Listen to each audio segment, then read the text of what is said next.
I've got quite a lot of people listening live. We do also record these sessions. So hello to everyone that's listening live and hi to everybody that is listening on the recording. So we do have a few slides to run through. That will probably last 20-25 minutes, something like that. I'll then stop recording so anyone that's listening live can ask any questions, just with a little bit of privacy. So if you are listening live, there is a chat function, so please feel free to use it. You can say hi, you can ask any questions. I'll try and keep an eye on it. I've actually got two screens, so I'll try and look at the questions as I'm talking. If they fit into what I'm saying, I'll answer them on the spot. If not, I will answer them in the end. And of course, we'll have loads of time for Q&A. So this evening really is about crypto and property and how well they go together. Quick disclaimer, the information I will give you this evening is not investment advice, trading advice, or financial advice. Rather, it's education, information, and inspiration, and a little bit about how I see the world. So I'm one of the very rare people that has worked extensively in both property and crypto. So I absolutely love this session because I get to talk about two of the things that I am really passionate about and two of the industries that I have very much enjoyed working in. So I'll just mute anyone that joins us. I know there's a few people just coming in late. So if you're not aware of Daxi, Daxi is a crypto exchange. So we're one of the places that you can buy, store and learn about crypto. So when I meet someone that knows absolutely nothing about crypto, I very simply explain we're exactly the same as the place you get your holiday money on those days that we used to be able to go on holiday, which feels like years ago. I go and see that lovely lady that sits in a booth and I swap my British pounds for euros or dollars or dirham or wherever I'm off to. We do exactly the same thing, but rather than doing it with holiday money, we do it with crypto. And of course, you don't have to leave your house. We do it online. So I've got loads to cover this evening. I want to talk about my experience of property. As I mentioned, I've got a long career in properties. I'll talk about myself as a property investor. I'll talk about why I think property and crypto go very well together. We call them natural bedfellows. I'm going to talk about property post-coronavirus as a property investor. Obviously, I have got some concerns about the industry as a whole. And I'll just run through some of those and how I see the industry going and perhaps some of what can be done to protect against that. We'll talk about yield. Obviously, anyone that's a property investor is typically after a return on their money, be it rental return or if they're doing property developments and what have you.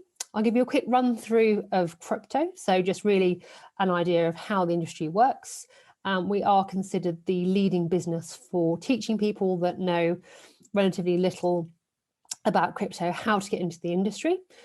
We put out huge amounts of educational resources, which are intended for people that are pretty new to us as an industry, and really how you can get started and how that diversification may work, whether you're a property investor or not. So loads to talk about. So for those of you that don't know me, my name's Catherine Waller. I'm Managing Director for Daxi in the UK and Europe. I do have a long property career, which I will talk to you about. At the moment, Daxi is my third blockchain business. I spent the majority of my career in property, then got into fintech and banking and kind of by accident ended up in blockchain and crypto. This is my third blockchain business. I spend a lot of time writing to the press about crypto, whether it's about the market, what's happening, the adoption. I write a lot for fintech magazines, specialist crypto magazines. I write for a lot of banking journals and also for the mainstream press. I've partly written a book which is on Amazon. I also sit on the board of the crypto trade body in the UK, which is imaginatively called Crypto UK. And I also have a blog which is syndicated in a number of places which talks about Daxi and our journey as a business. So hopefully I'm well placed to talk to you about what's going on in crypto at the moment. So really this presentation is a bit of a love letter to property. I spend all day, every day, 12 to 14 hours a day talking about crypto. So sometimes it's quite nice to talk about one of my main loves, which is property. So I've had about 17 years involved in property, both professionally and as an investor. After I first graduated, I went and worked in a really posh area for an upmarket estate agent and started really my journey as a buy-to-let landlord and someone that was involved in renovating. I do love to do up skanky houses. It's probably the most fun you can have with your clothes on. I've bought a couple of places where you had to wipe your feet on the way out. Oh, someone's nodding their head live. They obviously don't agree with me. So I bought a few houses that you had to wipe your feet on the way out and did those up, which was quite fun. So professionally, I spent 7 years working for a hotel developer, and we sold about £400 million worth of investment property. A lot of that was for pension investors. And I trained about 2,500 agents to represent the developments. I worked for a social housing developer, so that was quite a change. Going from ultra luxury Caribbean hotels to social housing was quite a change. I've worked in lending, so I worked for what at the time was Europe's largest peer-to-peer lender in property, and we had lots of loans across residential, commercial, farmland, caravan parks, graveyards, you name it. As long as we could raise against it, we helped people. I've also worked a lot in technology. So I worked in OTC derivatives, providing technology to some of the world's largest banks, asset managers, and hedge funds. I've advised a number of blockchain startups. They've valued up pretty well recently. So I didn't own the businesses, I was just an advisor. One was valued at 15.4 million, the other one was valued at 5 million. But I've personally been involved in crypto for a number of years. And of course, right now I have my role as MD for UK and Ireland. Daxi is a crypto exchange in hypergrowth. So we actually did more business. The business itself is about 4 years old. I've been at Daxi, I'm now in my second year. And we did more business in the first 7 weeks of this year than the entirety of last year. So Daxi is a very exciting place to be right now. And of course, crypto as an industry is a very exciting thing to be involved in. So I just wanted to give you a flavour of some of what I've done property-wise. So since 2005, as I mentioned, I've been renovating, but I'm predominantly a buy-to-let landlord. So I think that there was a really lovely time in the property industry where you probably could look to replace a day job that you hated with rental income. So I bought a decent amount of property on no money down. Sorry, the photos here are not that great. They're courtesy of Google Maps. It transpires that I really like ugly brown brick, which is a bit of a surprise. So I bought quite a bit of property over that period of time. Some of it no money down, some of it limited deposits across High Wycombe, the Midlands, reasons best known to myself at the time that I've since forgotten, Stoke-on-Trent. The cheapest thing I bought was about 80,000. The most expensive was about 400,000. I bought a bit of new build. Some of it, as I mentioned, was technically rated a hovel and was uninhabitable and needed sort of complete renovation. So the purpose of this presentation is not to slag off property by any stretch of the imagination.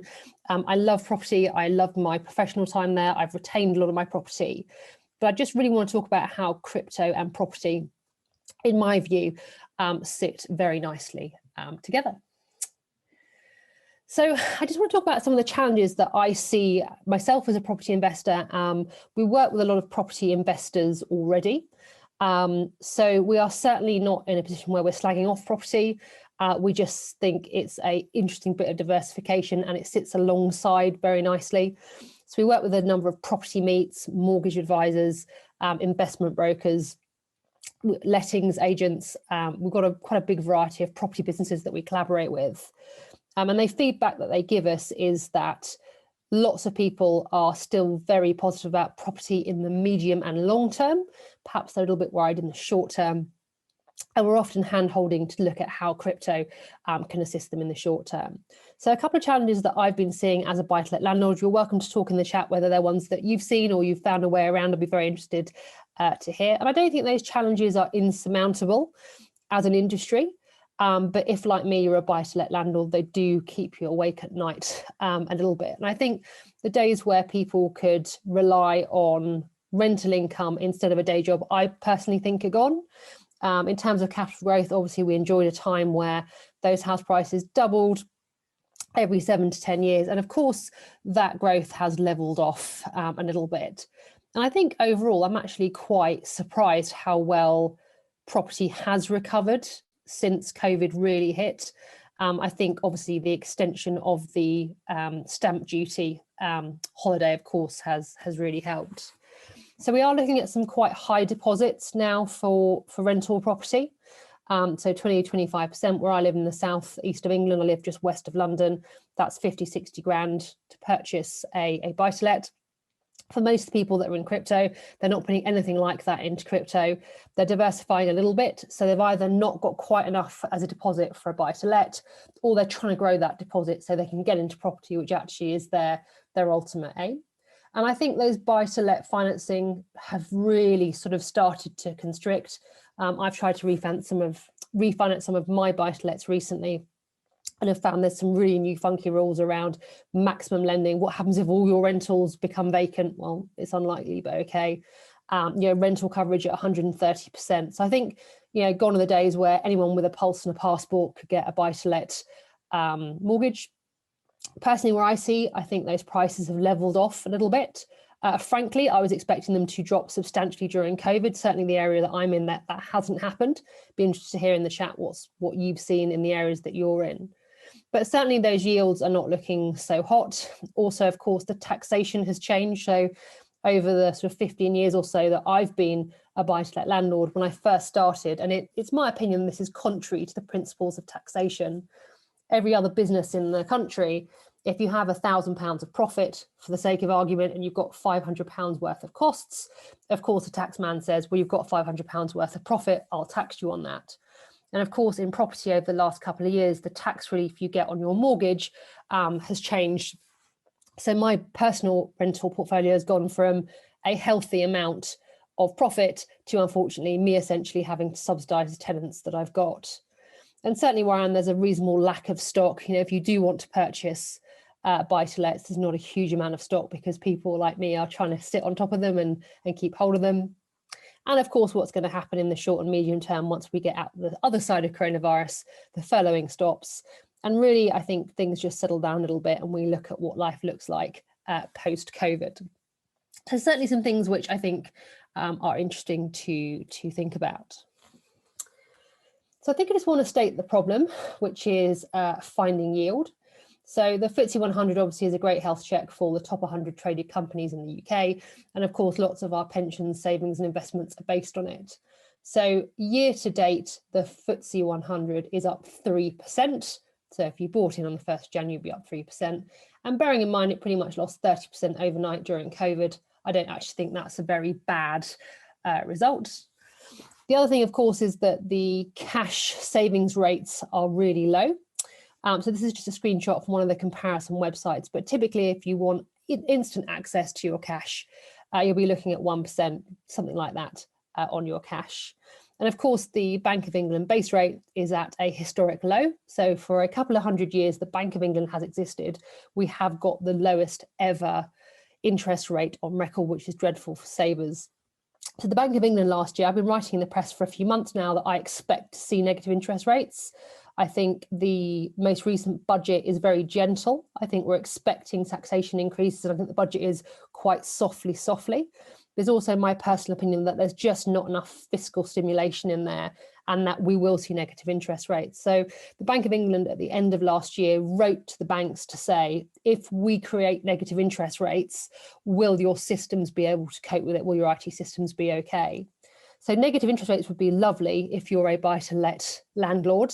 I'm not quite sure they're a long-term fix. So my take on our current economic background, the furloughing is obviously going to start petering out in the coming months. I don't think we really have any idea what the unemployment looks like. So the things that will drive house prices down, in my opinion, are inflation, which we're already seeing a fair amount of, high unemployment, which I expect to see once the furloughing stops.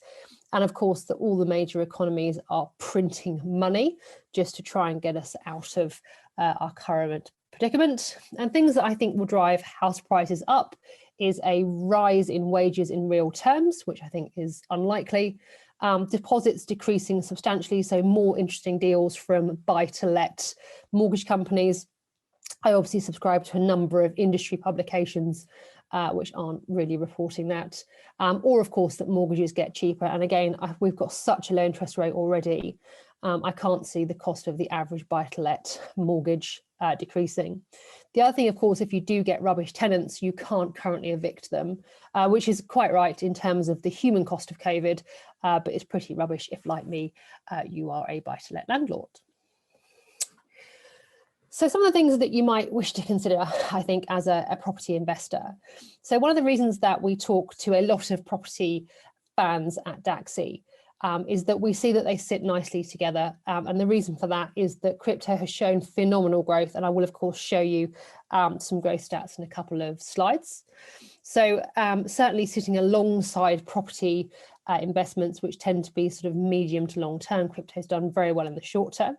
And of course, it doesn't conflict with your property activities. So one of the challenges, of course, is that, you know, even if you're buying property, you know, in sort of slightly cheaper areas, the Midlands or further north, you know, there's deposits for buy-to-let and normally 30k or so.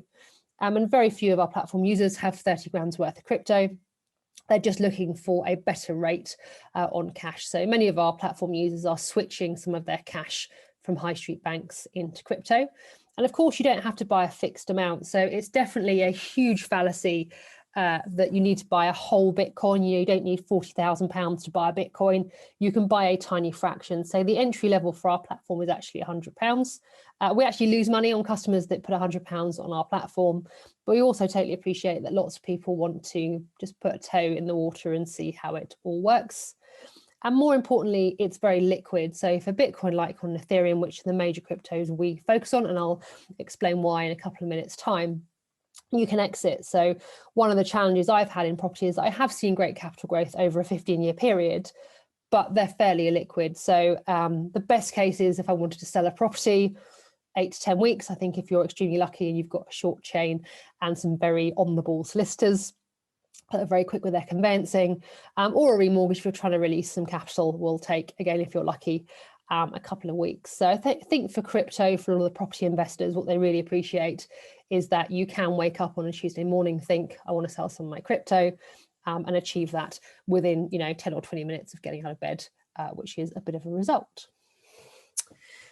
So I just want to talk about what we mean by crypto. So crypto, very simply, is digital money.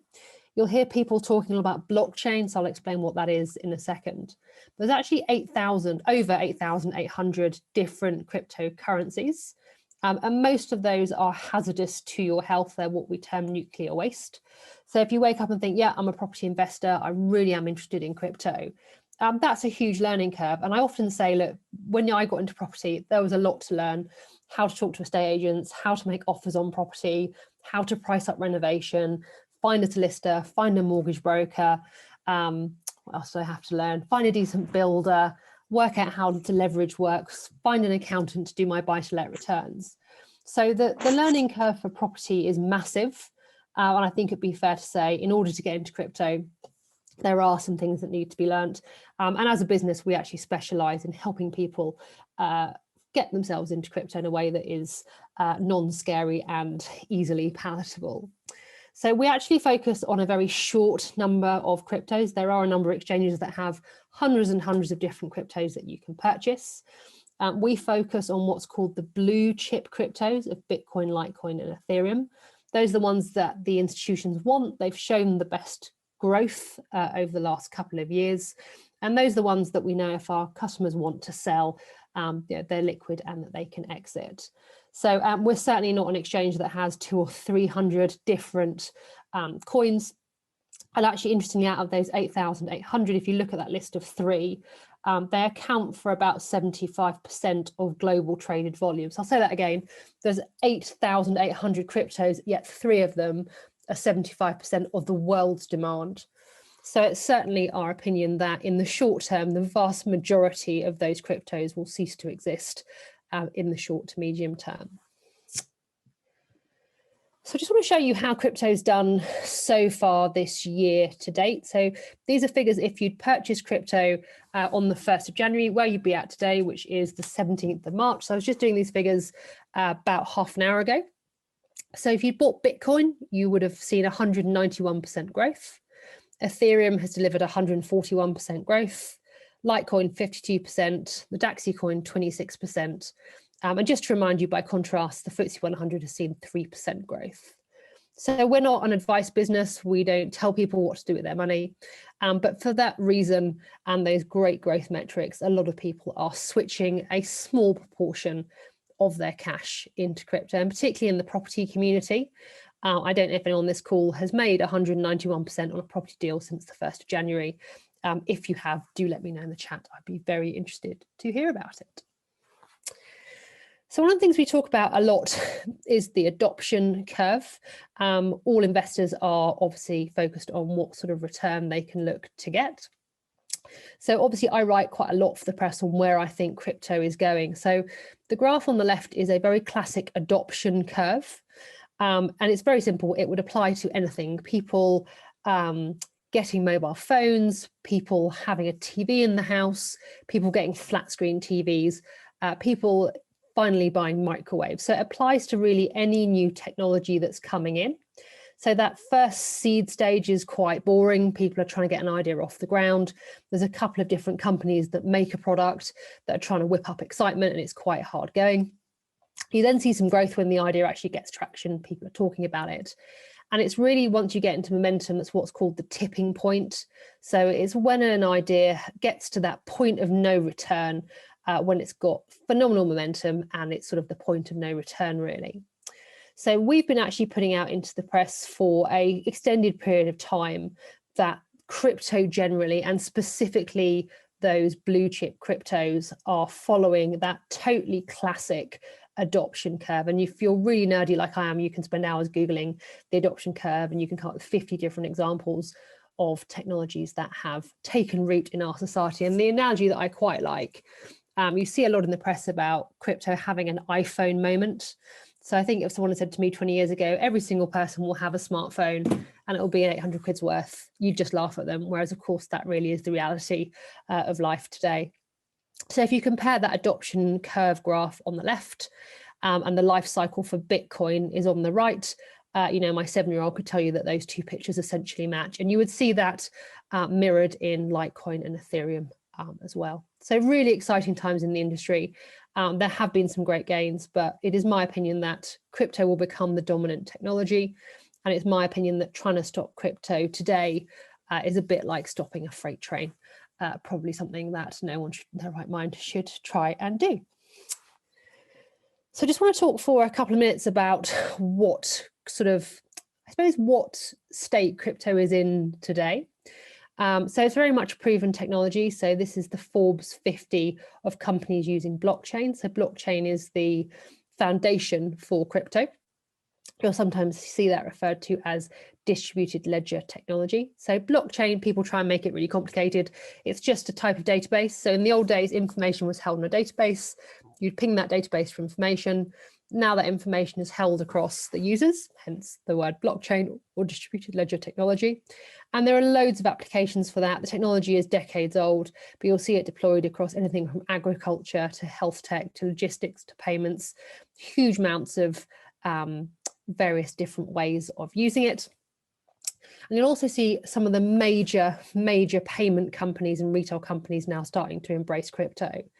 So a really good sign of crypto's triumph is the payment companies. So MasterCard is working on crypto wallet projects and holds 80 patents in blockchain technology. Visa holds 24 patents in blockchain technology, and you can today pay in crypto via Coinbase. They've also invested in a number of crypto startups. They're working very closely to bring crypto to their 61 million merchants, which is used by about 1 billion people. And they also assist global policymakers to talk about, including the World Economic Forum, how crypto can be integrated into day-to-day life. PayPal is live in 200 countries and has over 300 million users. PayPal, and already today you can buy crypto if you're a platform user. And you'll see some of these really big retail businesses. eBay's talking about accepting it. Amazon is collaborating with blockchain businesses. And today you can, via Fold, spend crypto at Amazon, Starbucks and Uber. So for most of our platform users, they're buying crypto for wealth creation. They're purchasing blue chip coins in order to build their wealth. They're not looking to use that crypto for their weekly shop or to buy stuff on Amazon. But all these companies coming to the table obviously is a very good sign for the industry. You'll also see a lot of the big banks. There's a lot of chat about a lot of the central banks digitizing their currencies. So about 80% of the world's banks are looking digitized. That includes our own Bank of England has a project for digitisation of our currency. And because crypto is a faster, cheaper, more efficient way of moving value, it's very interesting to the world's largest financial organisations. So a good example is Bitfinex moved $1.1 billion worth of Bitcoin, which at the time was the largest transaction to date, and it cost less than $1. So to be able to move $1 billion worth of value for less than $1 obviously is interesting.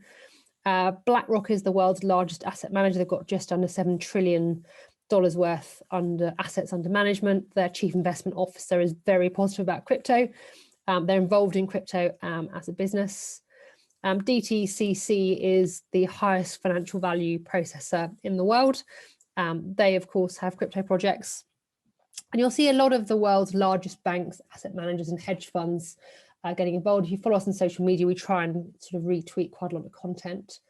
And a survey published by Fidelity estimates that about 1/3 of institutional investors are exposed to crypto assets. So I think 3-4 years ago, crypto was quite niche. It was sort of a lot of individuals in their back bedrooms. Sort of fast forward to today, the world's largest organisations are part of it, which, for someone that's been involved for a couple of years, has been a real joy to watch. So just want to leave you with a couple of slides to finish up on with what to look for in a digital exchange. Excuse me. And Daxi is one of those digital asset exchanges. So it's likely you want to be able to buy and store those assets online, very similar to how you would purchase sort of physical holiday currency. Obviously, there are a few exchanges. You want a reputable one. So we're on the FCA permitted list. The FCA wasn't interested in really regulating crypto a couple of years ago. Now they are, and we very much embrace that regulation.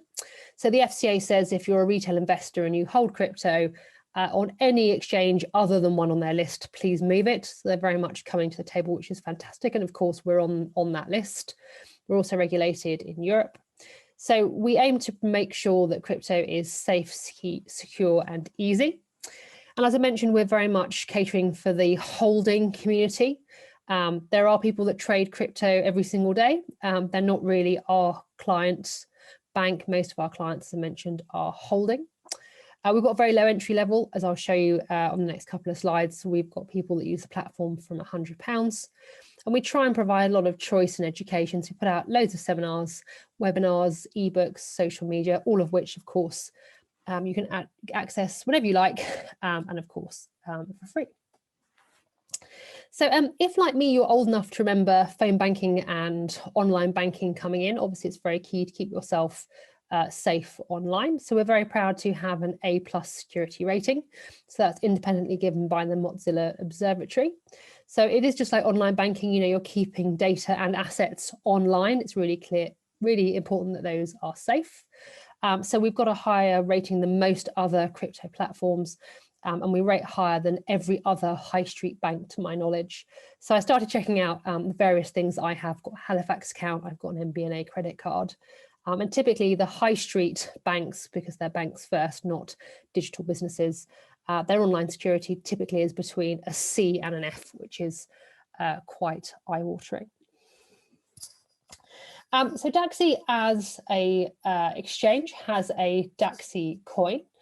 So we're actually about to externally list that coin. So we are withdrawing the ability to purchase our coin on its own from the 30th of March. We're also having a price increase of 20%. And we'll be listing on an external exchange at the end of April. So I suppose for anyone that's from a property background, it's a bit like purchasing off-plan property at a discount because you came on board a little bit early. So I certainly don't want to talk for too long about that, just because I'm a bit short on time. If that's of interest, do talk to the person that introduced you to Daxi. So there are really 3 different products that we're famous for at Daxi. So the first one is our blue chip bundle. So that is made up of 50% Bitcoin, 20% Ethereum, 10% Litecoin, and 20% Daxi coin. We are not a trading business. We're not a fund. We're not derivatives. We only do one thing, which is to allow people to purchase crypto in their own name and in their own account, or of course in their business name. We also have a precious metals product, which is very focused on wealth preservation. So it's tokenized precious metals, taking away all the headaches of storing, and that's split between gold, silver, platinum, and the Daxi coin. And of course, our DAC pack, which is, as I've mentioned, being withdrawn in a few short weeks' time. Our coin is currently at just over 3 pence. We'll be increasing it by 20%, and of course, withdrawing the DAC pack. So currently you get a 40% bonus for anyone that's interested in the DAC pack. So we are also working on pension routes and ISA routes, which should hopefully be ready soon. And of course, there is no cost for setting up an account on our platform. So I just want to talk to some of the people that we work with. I think there's a few property professionals listening live, and I'm sure we'll be watching on the replay. So we do have an affiliate program. So we know that property investors are increasingly interested in crypto. So we seek to be the leading business in assisting anyone that's new to crypto, both inside and outside property. So we work with a huge variety of property businesses, whether they're property coaches, mentors, universities, letting businesses, property investment agencies. There's a lot of property people in our network. And we've found that that really does get a good amount of traction for those who just can't quite afford property, or who have got buy-to-let and are looking to diversify. We do pay generous referral bonuses. So if you've got a property business, there's often a very welcome stream of income. We've got this amazing education program, loads of marketing material. And also we have what we believe is the only certification exam. So we do really assist our affiliate network to make sure they are knowledgeable. So you'll be glad to hear it's my last slide. This is my last meeting of the day. It's been a long day.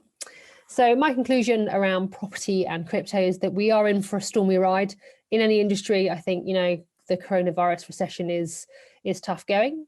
Diversification is good for any investor, property or otherwise. Educate, educate, educate. We see ourselves as an education business first and an exchange second. So crypto, to my knowledge, has been the best performing asset of 2021. It was the same in 2020. So I think there is no excuse not to educate yourself on this space. Even if it transpires it's not for you, I think it's a good thing to fully understand. As I mentioned, we've got huge amounts of resources to assist you in doing that, whether it's our webinars or online events, which you can see on our website. We've got a number of ebooks and huge amounts of resources. So do ask the person that pointed you towards Daxi. I'm sure they'll be delighted to share some resources. So I'm going to stop sharing the slides now. I will bid goodbye to anyone that's watching on Listen Again.